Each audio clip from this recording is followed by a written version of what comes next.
Hola chicos, Química, capítulo lección 4, vídeo 2. Empiezo por unos conocimientos o un repaso previo al tema de las concentraciones. Porque la concentración, molaridad, normalidad, porcentaje, etcétera, etcétera, nos dirán, es tal cosa partido por tal otra. Esa cosa pueden ser moles, puede ser peso atómico, puede ser equivalentes gramo. Bueno, pues vamos a hacer un repasito general, muy general, de lo que es la cuantificación en la química. Es decir, la ciencia de la química. ¿Qué es lo que se puede cuantificar? Que no es que nos vaya a dar la química cuántica, no, eso es otro concepto. ¿Qué es lo que se puede cuantificar? Es decir, numerar, pasar de los hechos reales, de las masas reales, a los dígitos. Matematizar una materia es lo primero que un científico hace, si puede, y luchará con uñas y dientes por traducirlo todo en matemáticas. Sí, así es la vida. Cosa que la química, según decía un profesor mío, no lo ha conseguido mucho. Es decir, decía que la matemática más compleja y profunda que había llegado a la química era la regla de 3. Bueno, ya veremos con el tiempo. Así como la física se adentra en integrales, en esto, en lo otro, la química decía que no ha logrado y que está esperando, como casi siempre, un genio, un visionario que logre conectar la matemática a la química, para que la química experimente un despegue mayor del que ha tenido. En fin. Bueno, mira. Nosotros, ¿qué vemos en el mundo real que nos rodea? Pues vemos materia, que otras veces lo llamamos masa, y que otras veces lo llamamos sustancia, etc. Entonces, ¿qué se puede cuantificar a partir? Han ido partiendo, primero mentalmente los griegos, hasta decir, tiene que haber un parón, una partícula que diga, esta ya no se puede partir más. Es decir, esta partícula ya es sin corte, no se puede cortar, sin corte, y esa palabra sin corte en griego es átomo, sin corte, átomo, el átomo. Luego, los estudios químicos, sobre todo en los siglos anteriores al nuestro, no en la Edad Media, pero siglos anteriores al nuestro, 18, 19, vieron que sí, que efectivamente parecía una partícula a la que llamaron, evidentemente, el nombre que ya pusieron los griegos, que era el átomo, es decir, la unidad, el átomo. El átomo. Este átomo se reunía o bien solo o bien en pequeñas partecitas, pequeñas miguitas, por así decirlo. Y eso también en estas lenguas nobles, latín, griego, se llamaba molécula. Mol era materia, sustancia, y el diminutivo ulo, ula, pues partecita, miguita, y eso eran las moléculas. O las llamaron moléculas. Estas moléculas, ¿de qué estarían hechas? Bueno, de varios átomos, sí, pero como los científicos prefieren decir, bueno, estos son moléculas, sí, pero es que a veces son de una, bueno, pues ponlas también, Venga, moléculas monoatómicas, de un solo átomo, moléculas monoatómicas. Y un ejemplo de ello eran los gases nobles. El helio, un átomo ya constituye una molécula, es decir, tiene suficientemente entidad para ir sola y marchar por la vida diciendo yo soy algo que merece la pena que tengáis en cuenta, no dependo de nadie. El helio, el neón, el argón, etcétera, etcétera. Moléculas monoatómicas. Luego, moléculas de 2 átomos o más. de 2 átomos o más. Las de 2 átomos las llamarían biatómicas o diatómicas, triatómicas, etc. Ahora, estos 2 átomos pueden que sean iguales, es decir, que son 2 átomos iguales, pero que uno solo no suele ir por la vida diciendo, aquí estoy, no, sino que necesita de su hermanito, necesita compensarse con su hermanito para lograr cierta estabilidad y poder ir por la vida como una molécula, como una señora, con nombre, con oficio y con beneficio. Esto es, por ejemplo, el oxígeno. El oxígeno necesita ir de 2 en 2. Y esa sería la molécula de oxígeno. 2 átomos iguales. ¿Un átomo solo? No. Un átomo solo es muy inestable y además agresivo. El oxígeno atómico, el oxígeno monoatómico, tiene una configuración en la última capa que le hace súper inestable. Enseguida al que tiene al lado se agarra a él. Lo oxida. Lo quema, lo oxida, lo quema.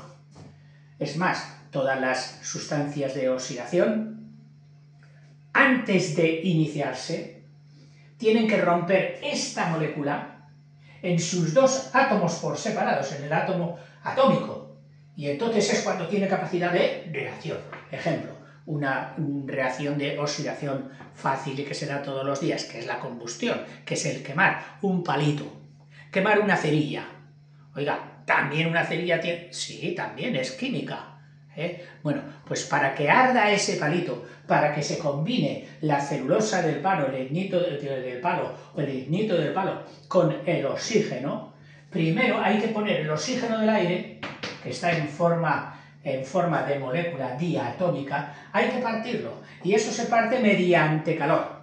Das calor a esta molécula de oxígeno y entonces por su calor se parte, se disocian y se quedan en 2 átomos monoatómicos que eso sí, esos ya empezarán. ¿Quién da ese calor? Pues el fósforo o la sustancia que han puesto a la cerilla, que con una pequeña fricción que le facilite calor a ella, a esta sustancia, para poner también sus componentes en estado atómico, porque no reaccionan si no se ponen antes en estado atómico, no molecular, no, en estado atómico tienen que estar las sustancias para que puedan reaccionar. Bueno, pues el calor propiciado por el rozamiento pone primero, separa atómicamente los componentes de esta sustancia y a su vez descomponen el oxígeno del aire que está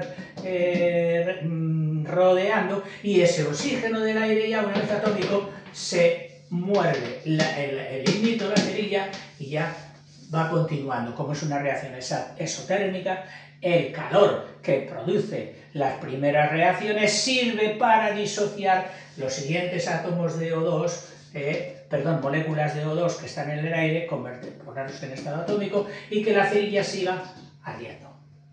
Bueno, perdón por la digresión.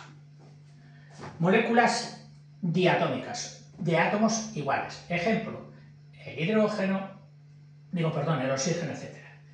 De 2 o más, vamos a poner de átomos diferentes.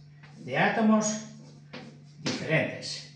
Ejemplo, no sé, un átomo de cloro con un átomo de hidrógeno. Forma el ácido clorhídrico. Ya tenemos una molécula diatómica. Otro, el H2O. Aquí hay 3 átomos, 2 de hidrógeno y 1 de oxígeno, y forman el agua. El NO3H. Aquí pues hay 5 átomos, 1 de nitrógeno, 3 de oxígeno, 1 de hidrógeno, y forman el ácido nítrico, etc. Bueno, respecto a esta visión inicial, simplista, es cierto, de que puede ser el átomo como división esto, y luego se da en agregados, ya moléculas, que se llaman moléculas o partecitas, que pueden ser monoatómicas de un solo átomo, el helio de 2 átomos o más, y hemos puesto algunos ejemplos. ¿Qué es lo que se puede cuantificar aquí? Aparte del número de átomos, 1 átomo, 2 átomos, 3 átomos, 4 átomos. ¿Qué es lo que se puede cuantificar aquí? es decir, pasarlo a matemáticas. Pues entonces, empezamos por el átomo. El átomo, que creyóse al principio que no se podría dividir, resulta que sí, que han encontrado partecitas dentro del átomo, partecitas subatómicas. Hay tres que son las que se vieron primero, las más generales, y son las que intervienen más en la química numérica elemental, que es la que nosotros tocamos, que serían esas tres partes. Al cuantificarlo, pues mira, en el átomo vieron que había tres individuos muy diferentes. Los electrones, que se las apañaron para contarlos, y haga algo, 7 electrones, 8 electrones, 17 electrones. Los protones, lo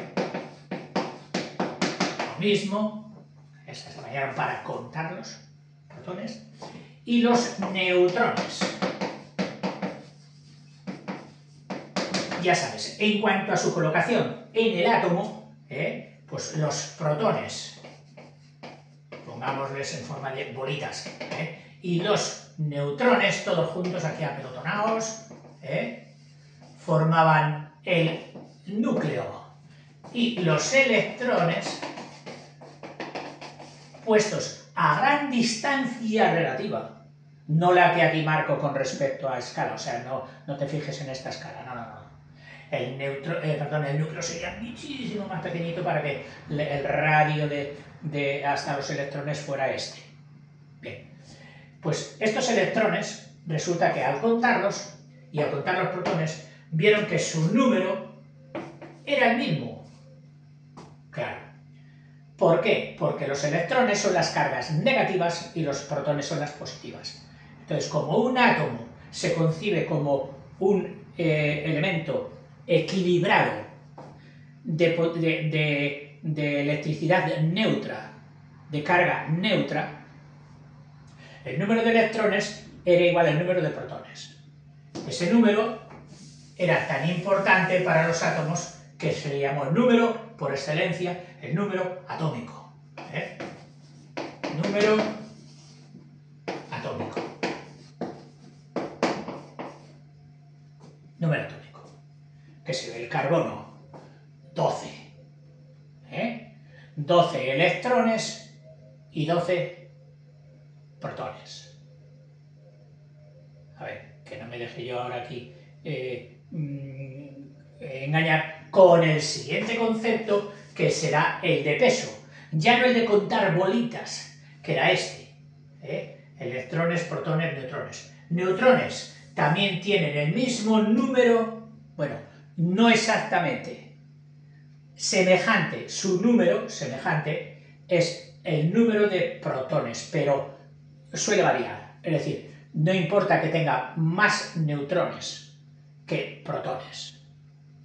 Lo que sí va a importar es que a la hora ya no de considerar cuántos hay, sino cuál es su masa, su peso.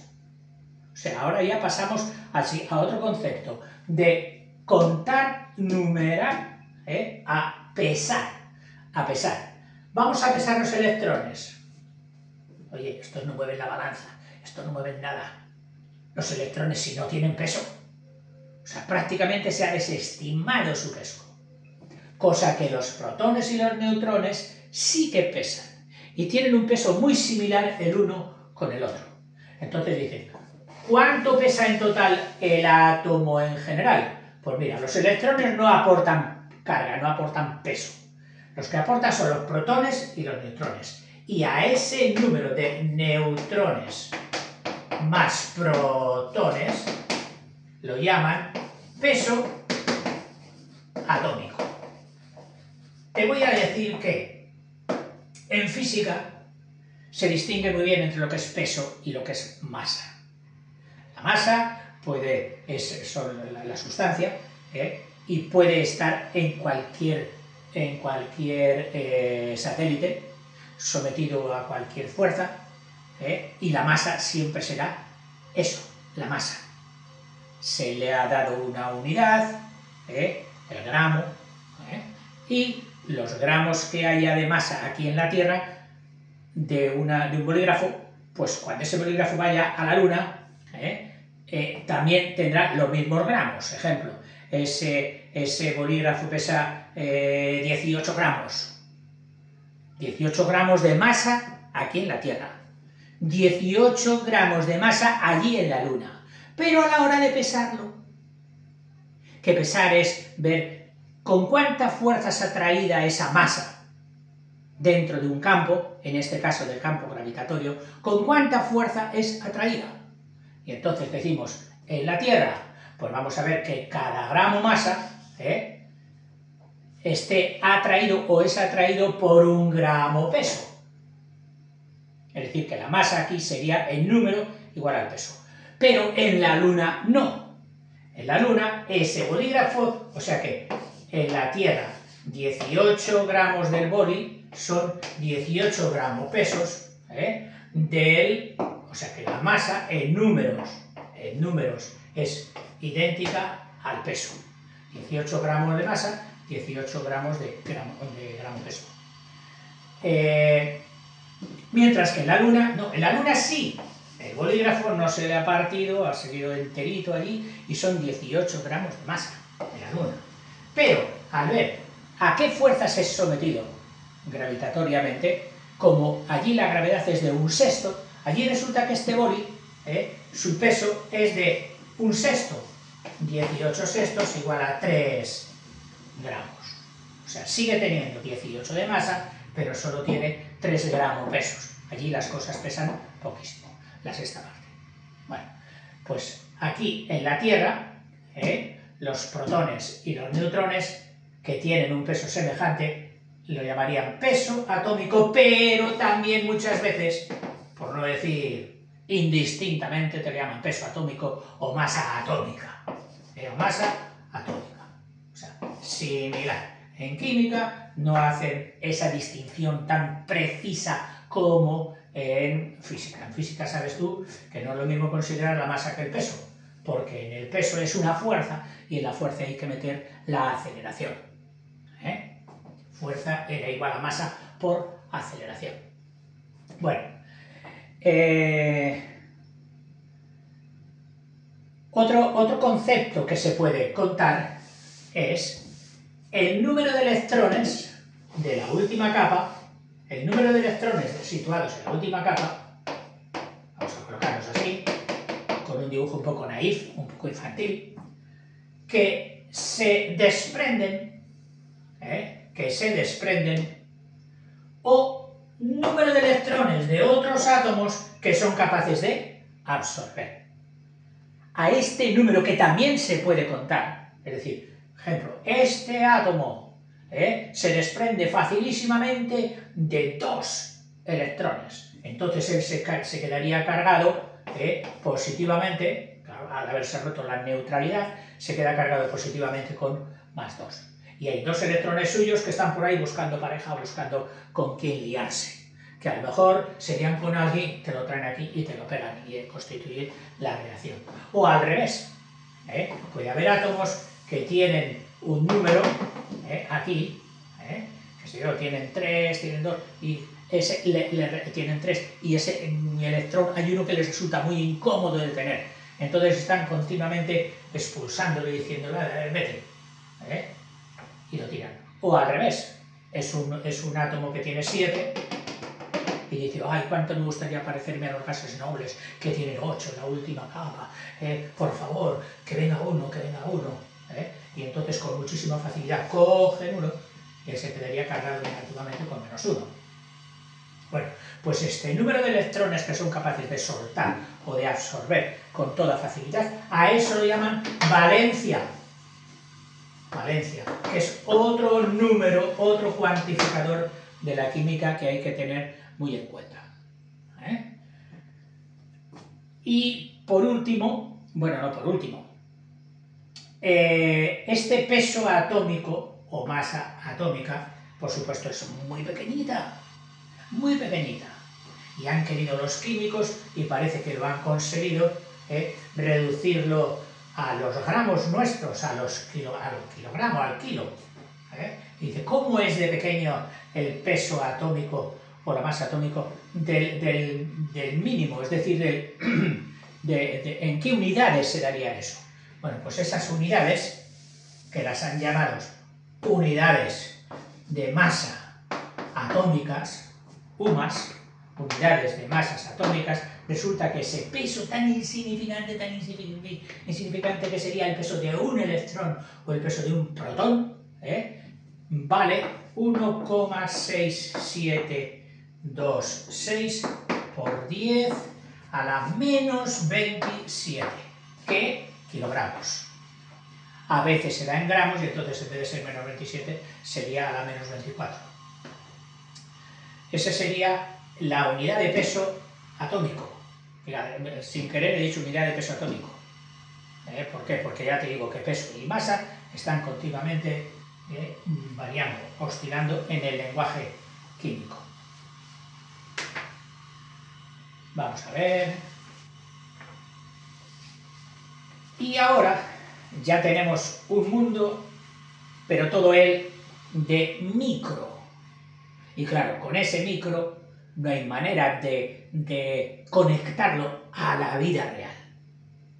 Entonces, ha habido un esfuerzo, ha habido una estrategia de coger lo micro, lo pequeñísimo, y asociarlo a alguien o a algo que fuera macro, que fuera visible. Vamos a ver cómo lo han hecho. Y entonces, al ser visible, al ser manejable, ya se puede trabajar con reacciones reales. Oye, cogen esta provecha, echa tanto. Y no te van a decir, echa 16 UMAS, que serían insignificantes, imposible de hacerlo, no. Pues mira, para pasar de ese mundo micro, que es el real, a este mundo macro, que es el de la praxis de cada día, el del manejo de los cuerpos y el manejo de los matraces y de todo lo demás, ¿no? Del mundo, lo que se hace en laboratorio,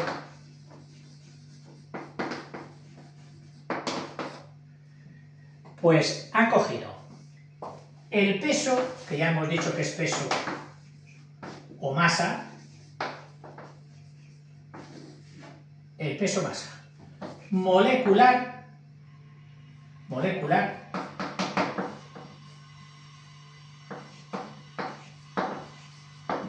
que sería el peso atómico de todos sus átomos sumados, que sería el clorhídrico, CLH. El clorhídrico tiene de peso atómico, es decir, neutrones más protones, 35. Más uno del oxígeno, más uno del hidrógeno, 36. Bueno, serían 36 UMAS. Pues dicen, no, mira, esto lo vamos a pasar la barrera de lo micro a lo macro, y aquí donde soy 36 UMAS, aquí vamos a coger 36 gramos. Peso molecular. Y a esta cantidad de materia, que es el peso molecular en gramos, a esa cantidad de materia la vamos a llamar mol. Que ya dijimos que es la sustancia en griego, es el nombre en griego que significa masa, peso, molécula, partecita. Bueno, mol. Ejemplo, con el clorhídrico 36.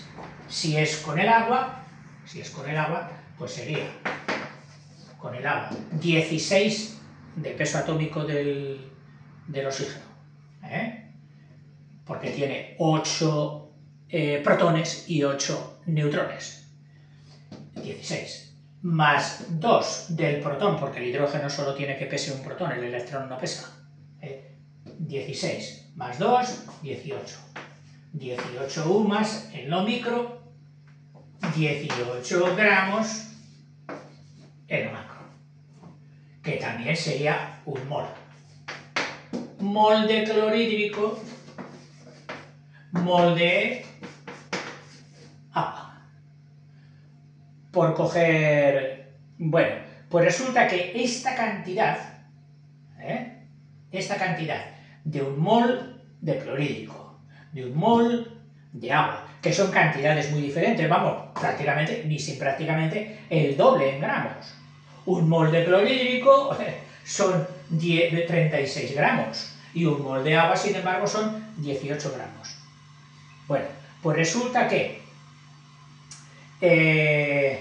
si mirásemos cuántas moléculas reales, es decir, de las pequeñitas, de clorhídrico, cuántas moléculas de clorhídrico habría en 36 gramos de clorhídrico. Bueno, pues resulta que es una cantidad 6,023 por 10 a la 23 que nos la regaló el famoso químico Avogadro, el número de Avogadro. O sea, te estoy diciendo que en un mol de clorhídrico, que son 36 gramos, en realidad hay 6,023 milésimas por 10 a la 23, es decir, una animalada de moléculas de clorhídrico. Bueno, vamos a ver ahora con el agua. Con el agua sería cuántas moléculas de agua, es decir, unidades compuestas por un átomo de oxígeno y 2 de hidrógeno, hay en 18 gramos de agua. Sorprendentemente, las mismas. Y no solo para estas dos sustancias, sino para todas. Para todas. Es decir, tú puedes coger una sustancia y decir, voy a coger un mol de esa sustancia. Que ya has visto que se hace sumando el peso atómico de sus átomos componentes. Bueno, pues estás cogiendo automáticamente 6 enteros 23 milésimas por 10 a la 23 moléculas de ese cuerpo. El número de Avogadro. Oiga, ¿y si no tenemos 36 y necesitamos saber cuántos moles? Porque parece ser que este mol se va a erigir como el candidato para las fórmulas, tantos moles por litro, tantos esto por litro. ¿Cómo saber el número de moles? Pues muy fácil. Si a ti te dicen, oiga, ¿cuánto agua tienes? Pues tengo 150 centímetros cúbicos de agua, que son 150 gramos. En el agua sí.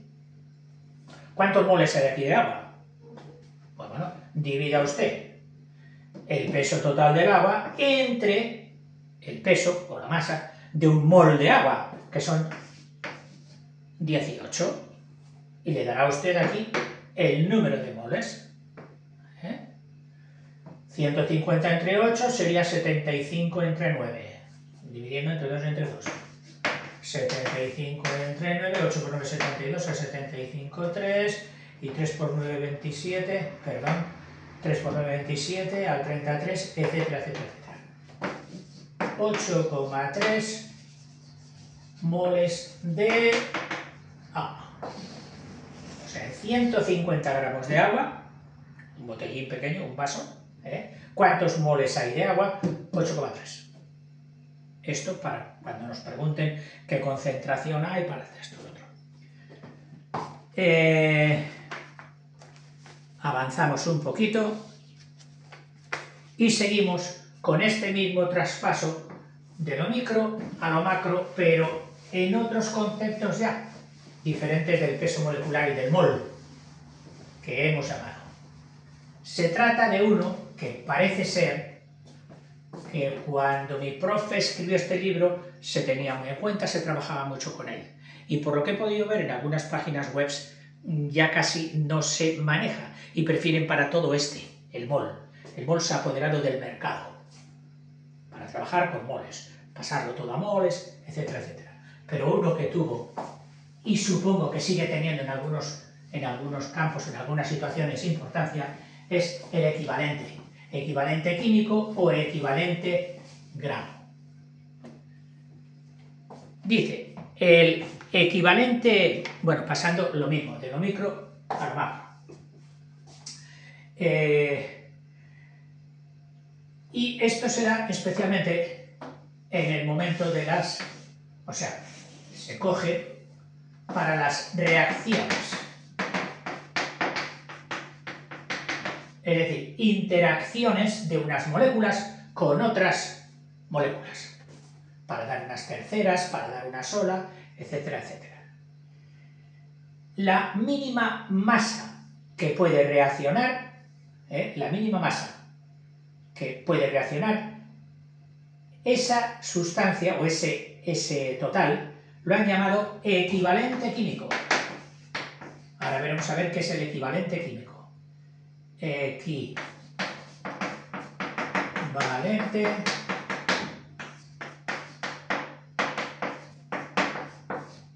químico.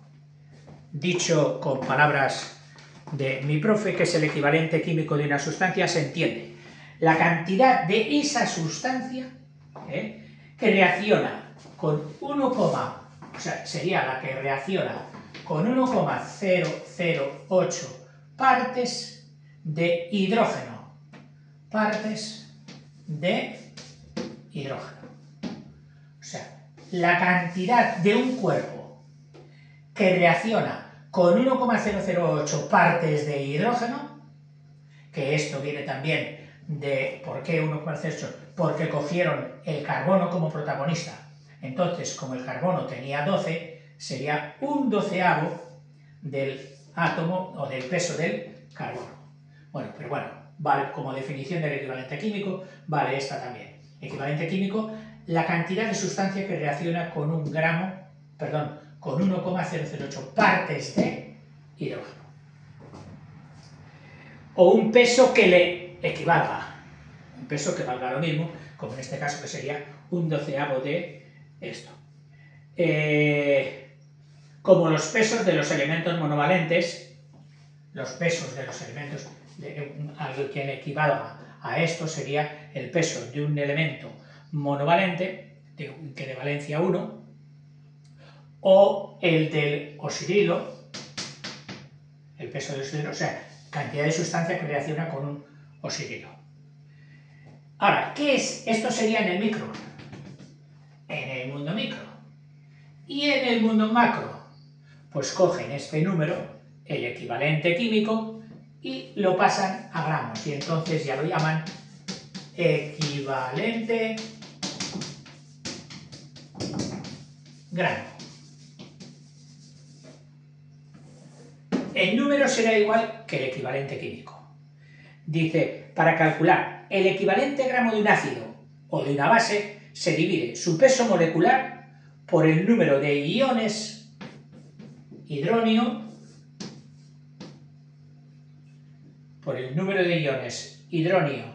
o oxidilo,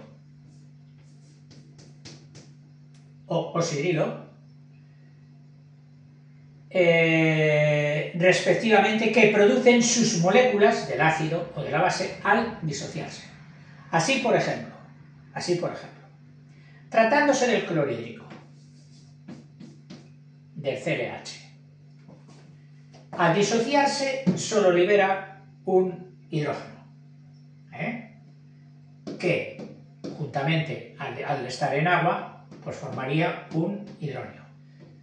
Así que será peso molecular, el equivalente químico, o el equivalente gramo, equivalente químico o gramo, serían 35 más 1, 36, partido por 1, 36. Tratándose del gramo, del equivalente gramo, sería 36 gramos. Tratándose del equivalente químico, pues 36. Sin unidad, 36. Otro.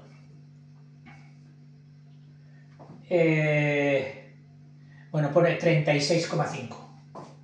Porque el cloro no es solo 35, ya que el peso atómico del cloro, como tiene isótopos, es decir, átomos que tienen más neutrones, han hecho el promedio. Y entonces el promedio del átomo de cloro, con sus protones incluidos, es 35,5. Y aquí pues sería 36,5. Sigo. El del ácido nítrico, NO3H, también al disociarse se disocia solo de 1. Entonces será el peso atómico del ácido nítrico, que es de 63 gramos, partido por 1, que se disocia solo por 1, 63 gramos. Otro, el de sulfúrico. El de sulfúrico, SO4H2, se disocia ya en 2. Entonces hay que coger su peso atómico total, que será 98, 32 más 4 por 16, 64, y más 2, 98, creo que da, partido por el número de iones en el que se disocia aquí, que sería por 2. Así que saldrán 49. Este es el equivalente gramo del sulfúrico. El del hidróxido de potasio,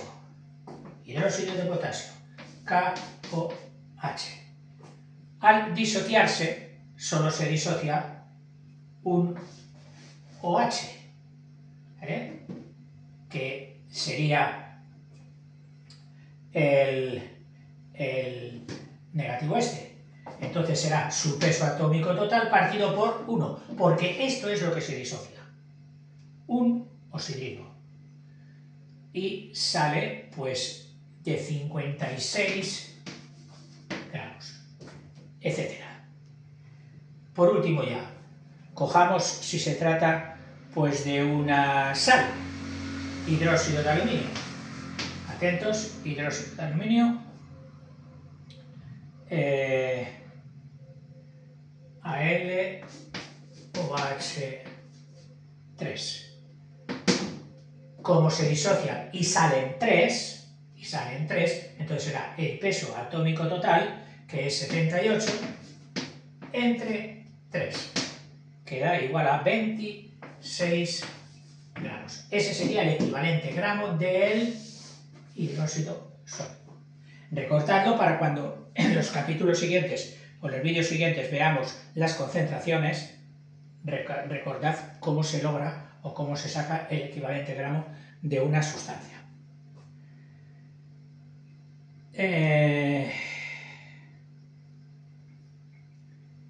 La masa de gramos equivalente a la masa molecular de una sustancia. Bueno, ese era el mol, definición de mol. La masa en gramos equivalente al peso molecular, masa molecular de una sustancia. Y eso era el mol. Bueno, seguramente que cuando expliquemos cada concentración por separado, que pretendo hacerla un vídeo por cada concentración, para que quede muy clarito, para que no tenga interferencia con otras concentraciones. Van a salir vídeos muy cortitos, perfecto, o eso presumo. Entonces tú procura coger apuntes de cada vídeo para luego verles todos en una visión conjunta y poderlos memorizar, porque aquí, en este tema de las concentraciones, es muy importante la memorización. Llegar a un examen y que te digan qué molaridad o qué molalidad, y tú te tienes que acordar de cómo se busca la molaridad, cómo se busca la molalidad, o cómo se busca otra, la normalidad o el tanto por ciento. Lo has de retener en la memoria. Eso es estudiar. Hasta luego, chicos.